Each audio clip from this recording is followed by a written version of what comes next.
Hey everybody, what's up?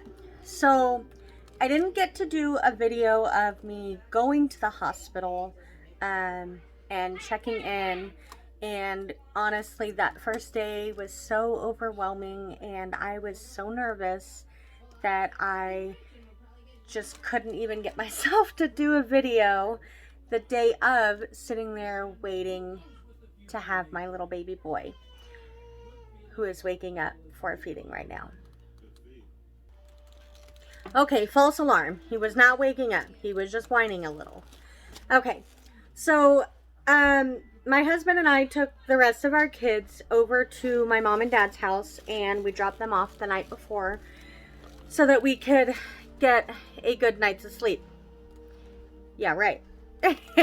I was way too nervous and way too anxious to sleep. I got some sleep, but I thought I would get better sleep. And I definitely did not. I was just ready to be at the hospital, ready to meet our little boy, and ready to have him out of my belly, honestly. There was just no room left for him in there. So I was ready to get the show on the road. So we dropped our kids off to our mom and dad's.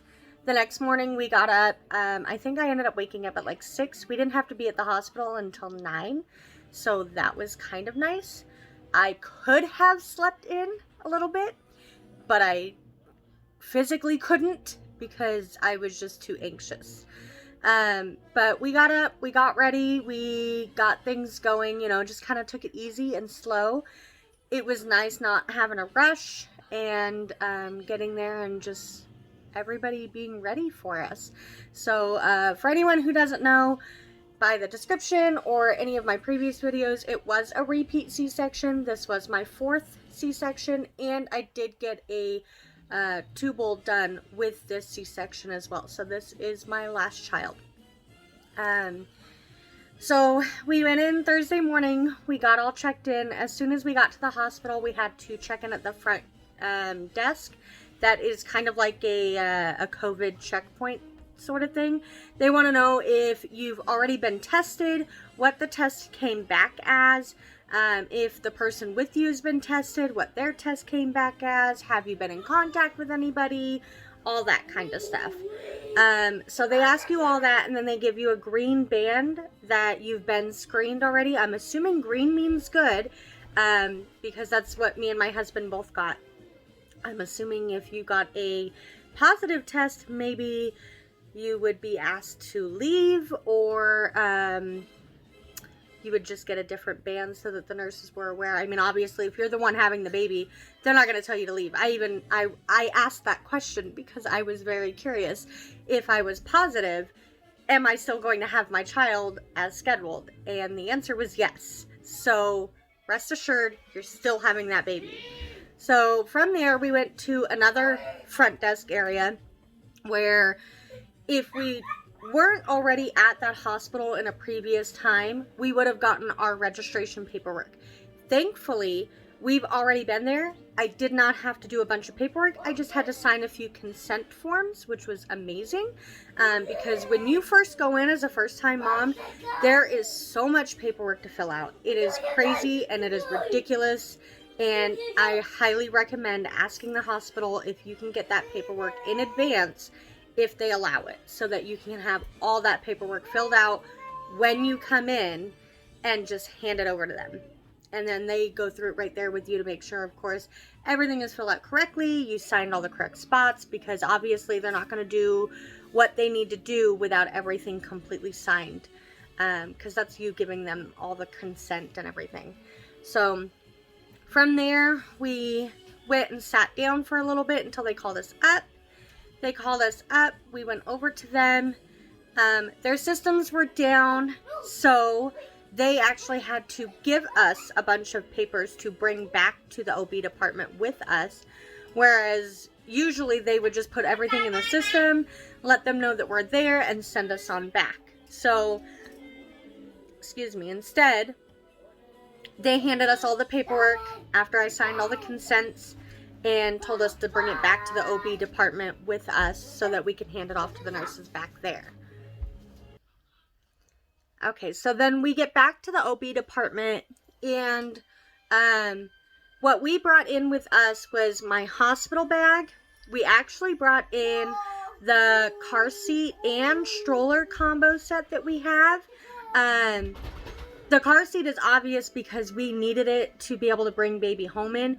And right now, with all the COVID restrictions, once you get back to that OB department, they don't want you leaving. So they ask that you bring everything in that you need for your stay with you when you first get there, because you won't be leaving that department and nobody else will be coming in, because there's no visitors allowed and all that stuff right now.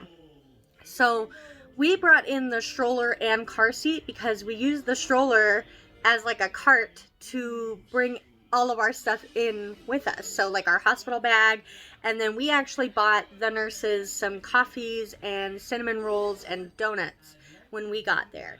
So we used that to carry all of that stuff in for us. So we walked back to the OB department. We got in there. When we got into our room, I went into the bathroom to go change into my hospital gown, and my husband grabbed out all of the coffees and the goodies for the nurses and took it to them to the front area of the OB department, so that they could, enjoy that while they're waiting on me. So when I first got there, they had the whole room all set up and ready to go, and you'll see a little clip of the hospital room in a little bit of this video. I did at least take a video on day 3, which was discharge day, showing you around the room a little bit and just showing you what we got to experience for our room and how it was, and everything, of course, as expected, was amazing. So there's that. But so they had the whole hospital room all set up. All the stuff that they needed for me was already laid out. Everything that was for me was already there. So once I got out of the bathroom, I was in the hospital gown. They had me lay in the bed. They hooked me up to the baby monitor, which was that cool little nifty, like pink and blue, stretchy band kind of thing that they put on your stomach. One is for the baby's heartbeat, and the other one is for contractions, which I never had because I wasn't actually in labor. I was there for a scheduled C-section. So my water never broke. I never started having contractions. I never went into active labor of any kind. I was just there to have a baby pulled out of my stomach.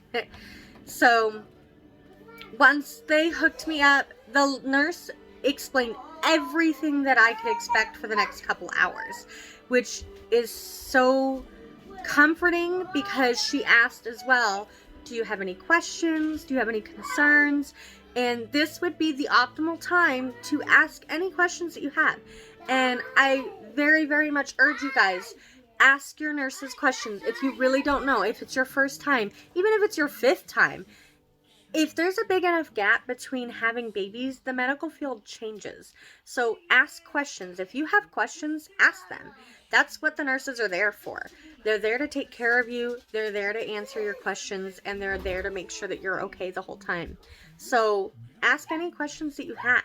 I just didn't have any. I was nervous and just anxious and ready to go, and I already kind of knew the whole setup and everything that she had said to expect was everything that I've already gone through before. So she tells us, okay, we're going to monitor you for about an hour. We're going to get your IV all stuck in your arm. We're going to get all your bands on, make sure everything's good. She confirmed with me my name, my birth date, all that stuff, probably about 5 different times between her and other nurses, as well as if I'm allergic to anything, what happens if I take whatever I'm allergic to, all that kind of stuff. So I knew that I was going to be monitored for an hour, and then after that, she put the IV on me, and she told me she's only going to start the IV about an hour before the doctor's supposed to be in to do surgery. So I'm free to get up at that point, after the baby monitors came off. I was free to get up at that point and walk around the room, go to the bathroom, anything I needed to do. But once they put the IV in, then they'll be putting the catheter in. And once that's in, I am on that bed for the rest of the day at least. So it was like final call. If you want to get up and move around one last time, then do it. So, me and my husband just kind of sat there and we tried to find something on the TV. There was nothing on the TV. I couldn't focus on anything anyways. I was just thinking about surgery and how everything was going to go and what my little boy was going to look like, honestly. So we just kind of sat there, we talked, we played on our phones a little bit, just try to wait it out and wait on time, really, because that's all there was to do. It wasn't until the doctor came in to the room about 30 minutes prior to the actual scheduled time. So I was supposed to be at the hospital at 9 a.m. and the actual scheduled time was for noon. So they schedule you like 3 hours after you're supposed to be there just because of the monitoring and the IV and, you know, getting you situated and ready to go. So about a half hour before the doctor comes in, checks on us, sees how we're feeling, asks if there's any worries, concerns, or anything like that, and says, okay, I'm going to go finish my lunch, and then we'll get this surgery going. So once he came in, and it kind of really sunk in for me that we were having a baby, and this was really happening, then I got really nervous. That's when my nerves really shot up, and I was ready, but I was scared and just overwhelmed all at the same time. So that's when my husband sat next to me and we were just talking about everything, and he's just kind of reassuring me, you know, everything's going to be fine. I've done it before. I've done it 4 times before, or 3 times before. This was the 4th C-section, so, you know, there's nothing to worry about. So at noon, they all come in. They take us over to another room, and it's like the pre-operation room type thing. So they have us over there. I'm talking with the anesthesiologist over there. She's asking me if I've ever had a reaction. Worst case scenario, what would happen? So like if the anesthesia didn't work from like a spinal, then they would have to put me to sleep. And I've never had that happen. I've never had a bad reaction to the spinal. So I let her know that. She did also ask me if she wanted, or if I wanted her to put some pain medicines in with the spinal at the same time, so that when the spinal started wearing off, I still had those pain medicines in my system. And I said, oh yes. I remember C-sections hurting, and yes, I know I have a high tolerance for pain, and I know that I can handle it, but this is a whole nother pain. So yeah, go ahead and give me the pain medicine. So she was really cool, and I love that when you're talking to the certain doctors like that they make you feel really comfortable, and that, you know, you feel okay to ask them, you know, anything you need to ask them, or let them know that you're not feeling well or whatever. That anesthesiologist is there the whole surgery. She or he is there to watch you the whole surgery and make sure that you're feeling okay, and ask, you know, how are you feeling? Do you feel like you need to throw up? Are you feeling any way? You know, and that's the person you need to be 100% honest with, because they're the ones giving you the good stuff. Or, you know, making arrangements for anything that you may need for you. So she's explaining to me, you know, we're going to go in, we're going to get you all prepped, and then we're going to bring husband in once we have you all situated and everything. So husband does not go in right away with you. They take you into the operating room. They get you situated on the operating table. They get the spinal put in, so you're going to be all nice and numbed up before the husband even comes in, or your significant other, or your friend, or whoever you're bringing with you. You're going to be completely prepped and ready to go with that blue curtain up in front of your face before your husband even walks in that door. Once your husband takes one step in that door, the doctor is ready to go. And the doctor even reiterates to your husband and you, they will not start the surgery without him being in the room. So they took me in there, and the spinal took a while. I was actually getting a little nervous this time, because she couldn't get it to go in my back or get in the right spot, or whatever the problem was. I don't know. I don't like to ask those questions, because then it just overwhelms me.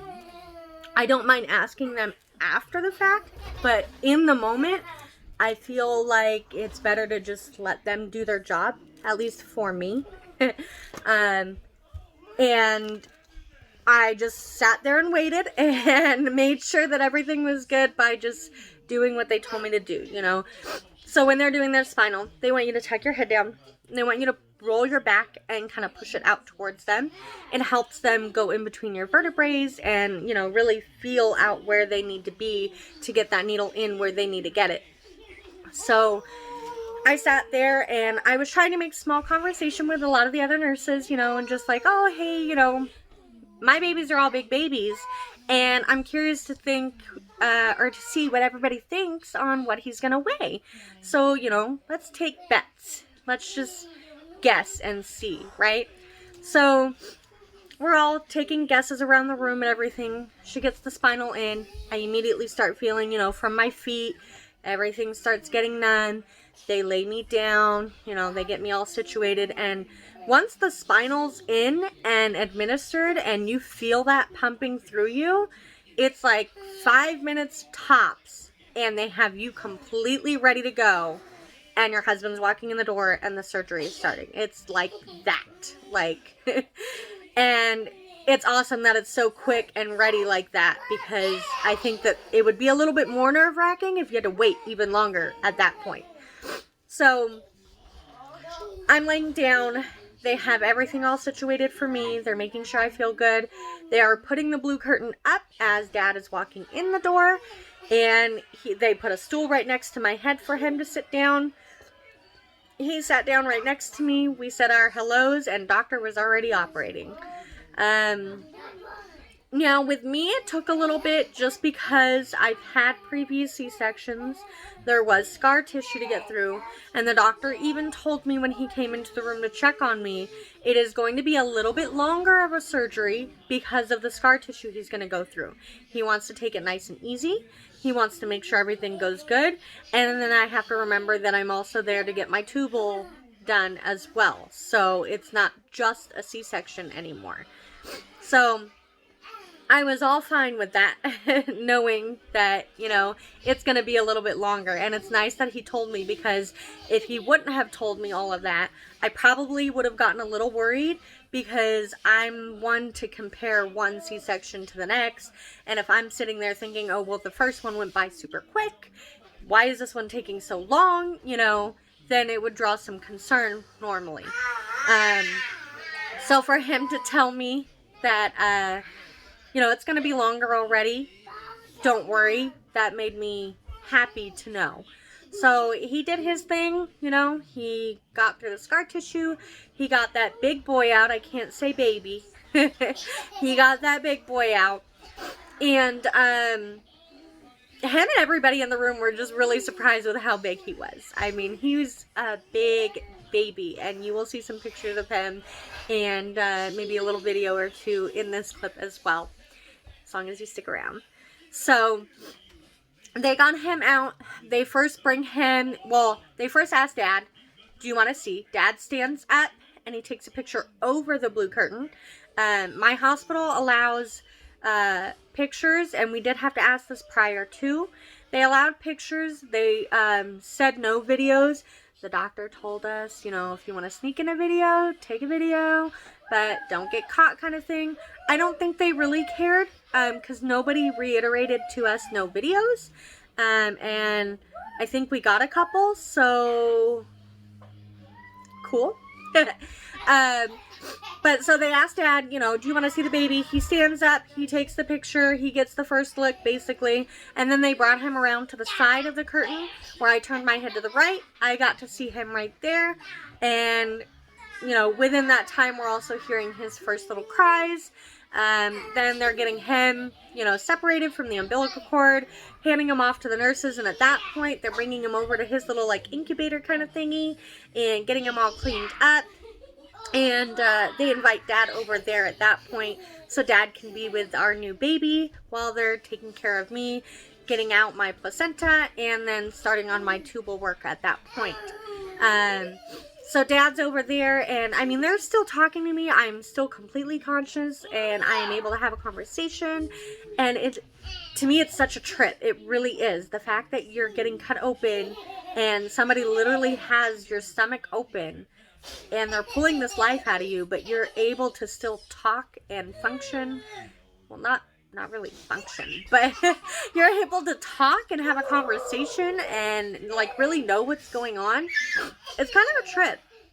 So Dad's over there with the baby and they're getting him all cleaned up and everybody's just talking about how big this baby is. And he ended up being 9 pounds, 6 ounces, 21 inches long. And he is my biggest baby yet. They have all been 9 pounds, but he is the biggest of them all.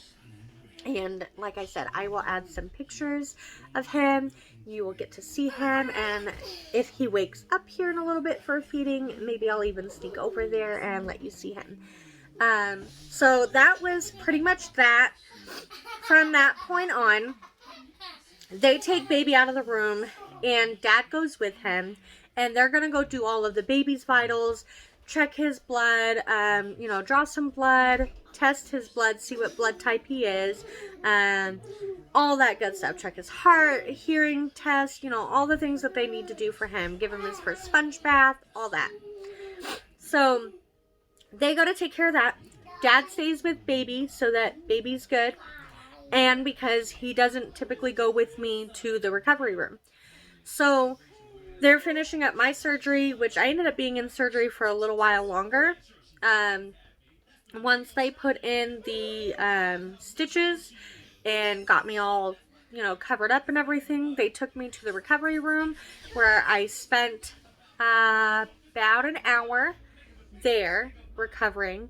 Once I was able to really wiggle my toes and start moving my legs around, they knew that the spinal was at least wearing off. There was no side effects, anything like that. Immediate side effects anyways. Or anything like that. So they were, doing all the paperwork and everything on getting me back into my room so that I can go be with baby and Dad. And because I was in the recovery room for a little while, Dad even ended up calling to check on me to see if everything was going okay. And make sure, that I was recovering well and that I would be back in the room soon. So heads up, yes, your men can call on you in the recovery room and check on you if there's any concerns or any worries. You won't have your phone. You won't have any access to really contact anybody during this time. It's just kind of you and whatever nurses are around taking care of you and checking your vitals every 15 minutes and things like that because they're like all over you. They want to make sure that everything's wearing off properly and you're feeling okay.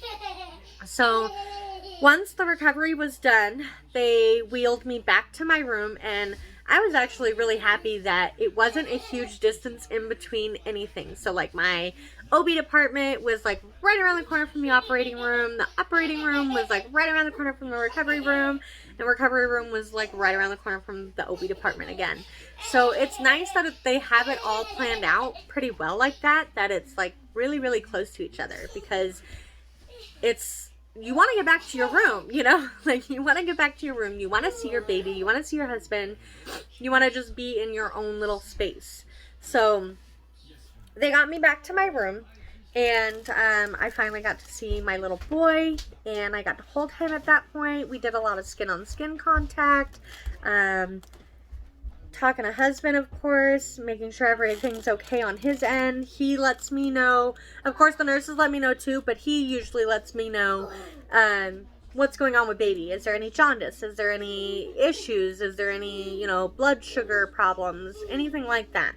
And just because of his weight, they already were checking his blood sugar every, I think, 3 hours or something because of how big he was. So if a baby is a big baby or a small baby, like smaller than normal or bigger than normal, they automatically are already on like a blood sugar thing, like a blood sugar check, not a thing, for like the first 12 hours, I think she said. And as long as there's no issues in that 12 hours, then they're done. They won't continue to check it anymore.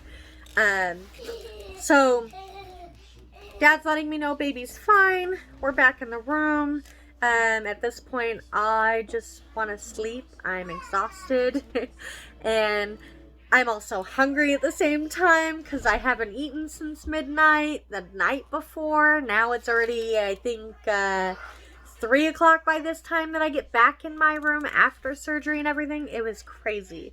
So that's just too long to go without eating. But I'm happy that everything worked out the way it needed to, because if I would have eaten, then it could have caused problems. And they worry about people eating and it upsetting your stomach and then you throwing up during surgery, because that could be an even bigger problem. Alright, so at this point, it's a little after 3. I'm back in my room. Baby's in our room. Hubby's in our room. So we're all back together. We're all safe. Everything went great. So from this point on, it's basically the nurses checking in on us. I think they were every couple of hours. And what's funny is when we got there, we were the only people in the OB department. So there really wasn't anything going on. Nobody was really having babies or anything like that. Nobody else was really scheduled, I guess. So it was basically just us. And that was the way it was for that whole first day, which was kind of neat. So it was kind of quiet. But the nurses come in, they check on you. You know, they want to check your vitals every so often. They're checking the temperature, your blood pressure. They take baby, I think they took him a total of 2 or 3 times throughout that first day, checking on his blood sugar, checking his vitals, all that kind of stuff, hearing tests, you know, things like that. So the first day is like overwhelming with a lot of checking, a lot of poking, a lot of, you know, that kind of stuff. After the surgery, the thing that I really liked is that they have these things on my legs. And they're like little massagers. They connect to the bottom of the bed. And think of like the blood pressure cuff on your arm, how it kind of like contracts and expands. So that's what's going on my legs, one at a time. So it would go like the right leg, and then when that one's done, it'd go back to the left leg, and it just kept alternating until they took them off. So it kept the circulation in my legs going, which was nice because I can't get out of bed. I have the catheter on. I have my IV on. They don't want the catheter out until the next day. So that whole first day, once they put that catheter in, you are on that bed until the next day. So be prepared for that. I didn't enjoy that the last couple of times, but I did try to take it easier this time, knowing that, you know, it's been so many surgeries in now, and I really needed to give my body that break. So I definitely was just okay with it, and I just kind of let it happen this time. So the rest of that night was just kind of calm. I didn't try to breastfeed. Breastfeeding was not in my plans. It was not part of my idea or anything like that. So I did do just the bottles. They had all that stuff there. So really, like, don't worry about diapers and wipes and formula and bottles and, you know, all that stuff. They have all that stuff there. They provided all of that stuff our whole stay, and then, you know, gave us some to go home with, which I'll be doing a video about everything that they gave us to go home with as well. So yeah, the rest of the night was just kind of easy and chilled, laid back kind of thing, other than them just coming in and checking on us every so often. I had moments where, you know, I couldn't sleep, things like that, and you know, I think it just is natural with a newborn and everything, but that was pretty much it. And then, so moving on to day 2, we had our second day there. We did have another couple come in to have their baby. So there was one couple across the way from us that ended up coming in. They had them naturally, so they were there for the day. They left the next morning. So they were like almost in and out. It was funny. Junior, she's waiting on you. So, day 2 was super chill. There really wasn't much checking going on. There wasn't anything like that. So that was the day they came in, first thing in the morning actually, took the catheter out, and told me whenever I'm ready to get up and start moving, you know, they'd like me to go to the bathroom. And then really whatever I want to do, just take it easy, don't overdo it. So I think I ended up getting up probably within the hour of the catheter coming out to try to go to the bathroom. This was actually the first time I had a hard time just going pee. And it was really weird for me. It took a while for me to go pee, and that threw me off because I've never had that issue before. So I don't know if that's just because so many C-sections in, or maybe it was just me. I don't know, but I had a little bit of a hard time going pee. The nurses really weren't concerned about anything other than just me getting up and going pee.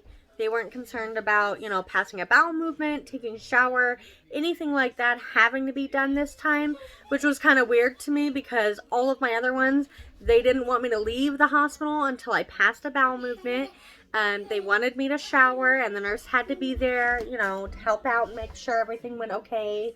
So this one was it was a little different. It was just a lot more laid back seeming, which is kind of odd, but I think at the same time with everything going on in the world that they were just kind of like, as long as you're okay, then we're not going to make you, push your limits or, make it that we have to be in the room more than we have to be in the room kind of thing, because all the nurses, of course, were wearing their masks and everything like that.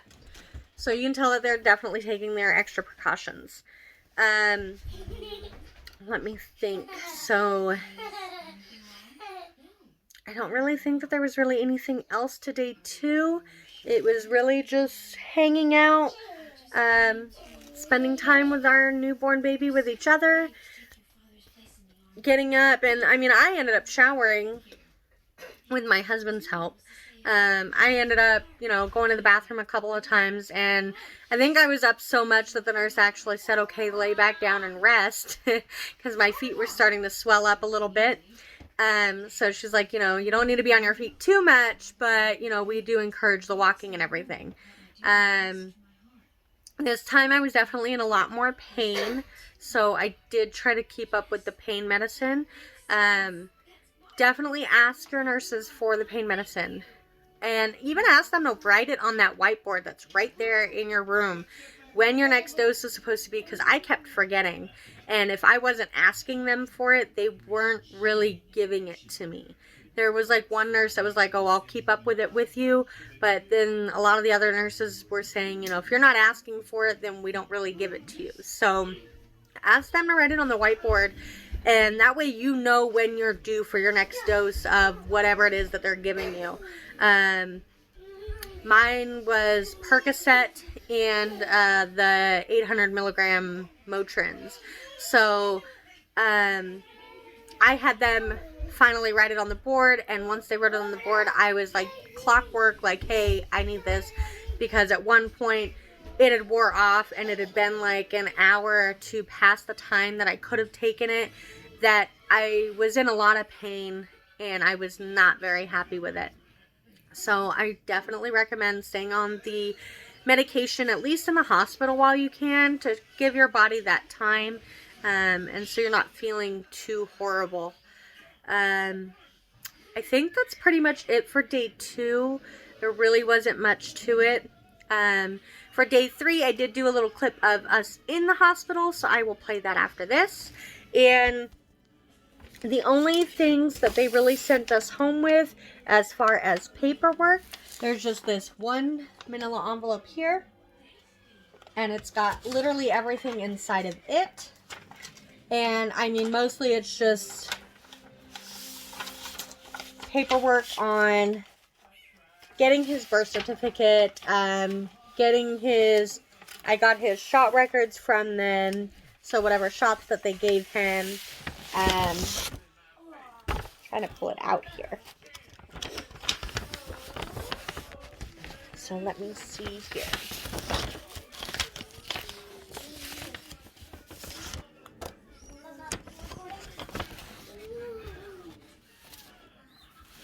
So I got his baby shot book, and this will just show me on the inside here.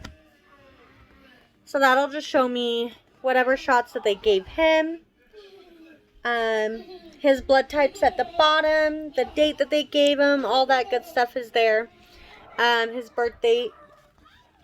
And then I think on the back here, yeah. So on the back here they even put a sticker. And it shows like his date of birth, his gender, his name. If his hearing test passed, which is a big thing with the pediatrician, they want to know. So it's just like a little sticker here that kind of gives all that information right on the back there. This is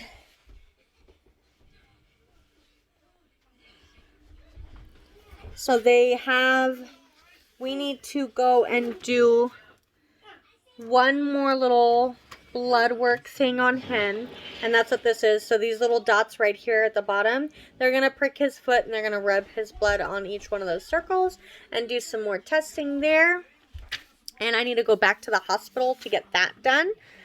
And then I also need to go to the hospital to sign for his birth certificate, because they'll mail out the paperwork from there. And that was really the only paper that I had to fill out. And they had it there in the room already on day 1 for me. And they told me I could fill it out whenever I wanted. So, and then from there, I mean, I have like a child infant car seat restraint packet.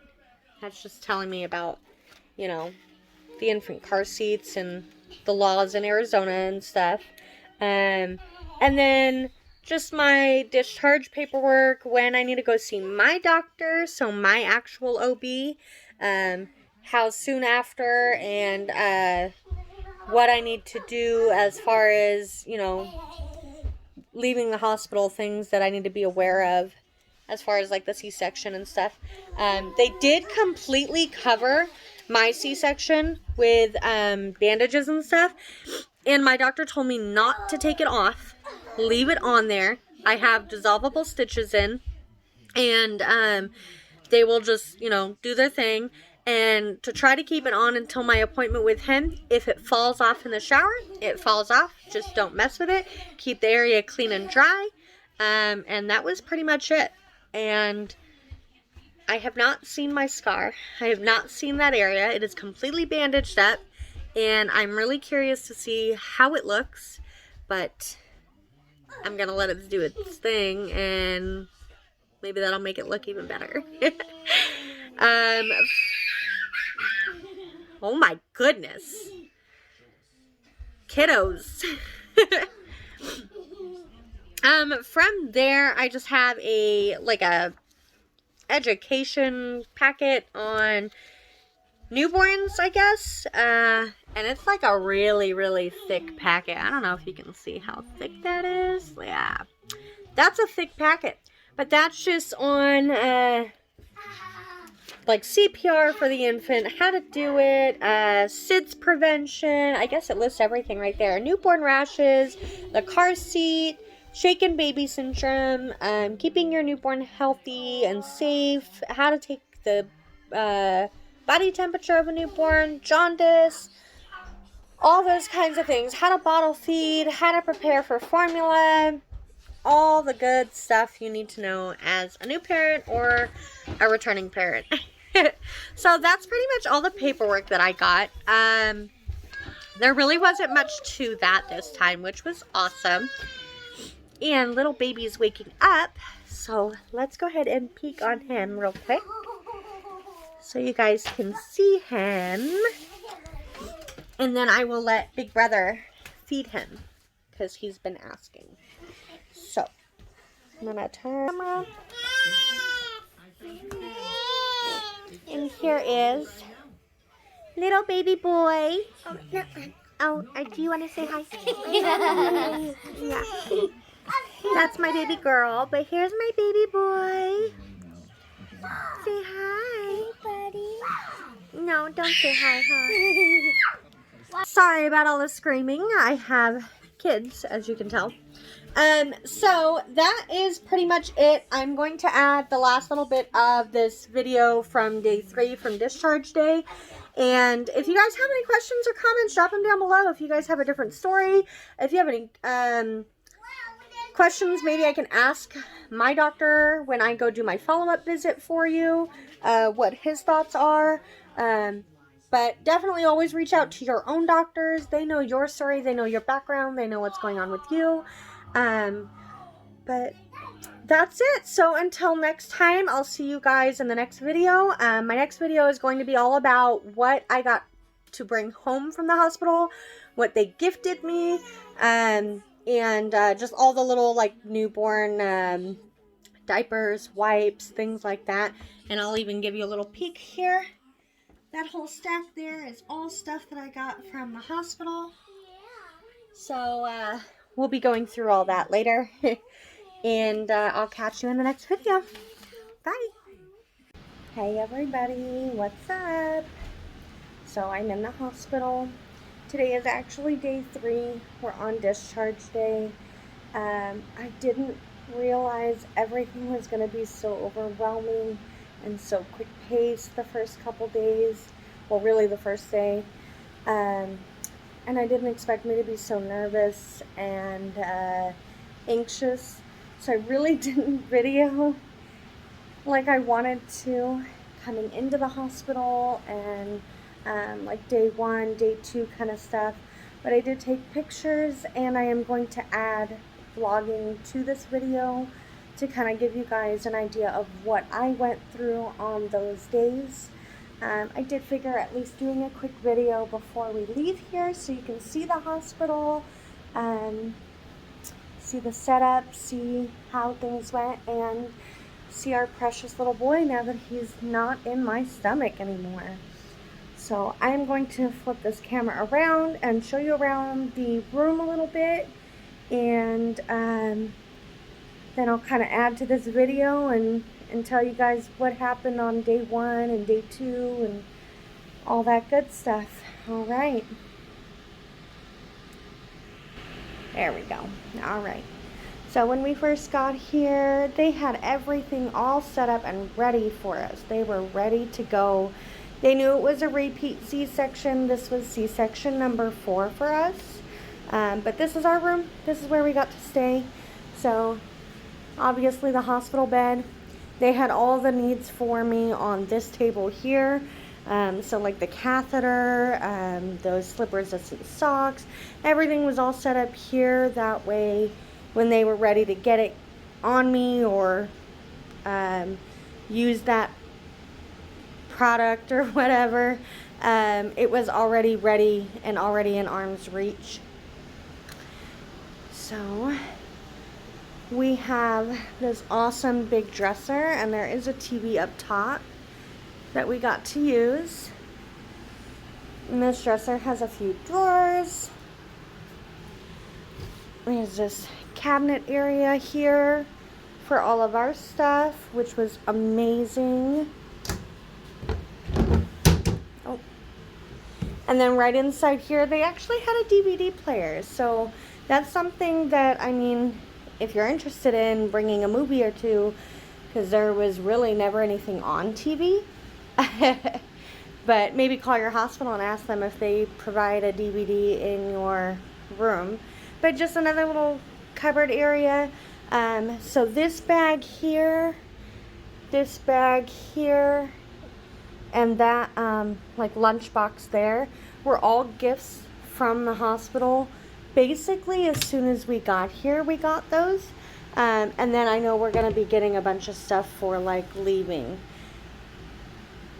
Over here, so we did have a couple chairs, and we brought the stroller car seat combo. My husband actually had an amazing idea. We already need the car seat to put our little baby in to leave, so he brought the stroller to actually put all of our stuff in, so when we were walking in, it made it super easy to carry everything. And now it's going to be even easier to carry everything out. And this couch here is where hubby got to sleep.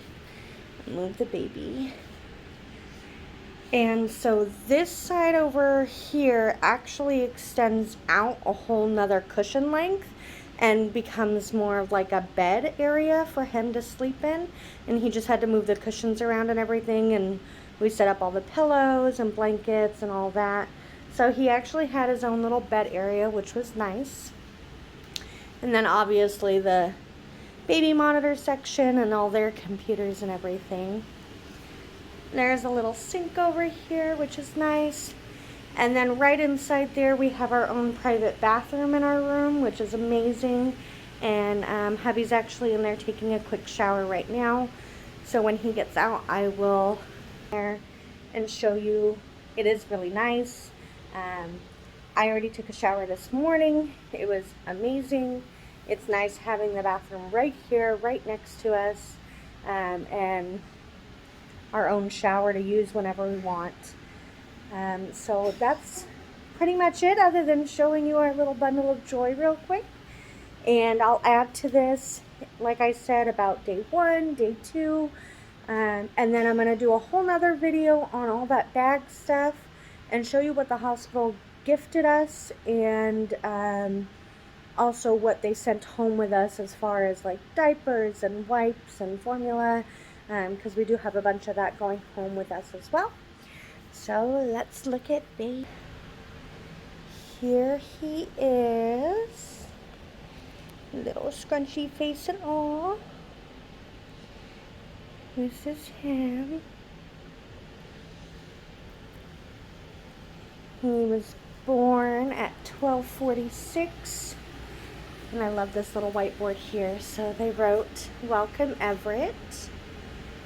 He was 9 pounds, 6 ounces, 21 inches long, and born at 12:46 p.m.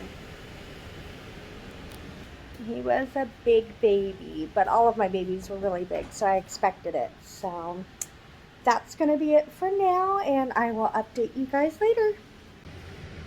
Alright, so I wanted to show you guys the bathroom, just show you that you have your own little private area. Basic toilet, sink, and then a nice good shower that has a seat so that mom can get all cleaned up and everything.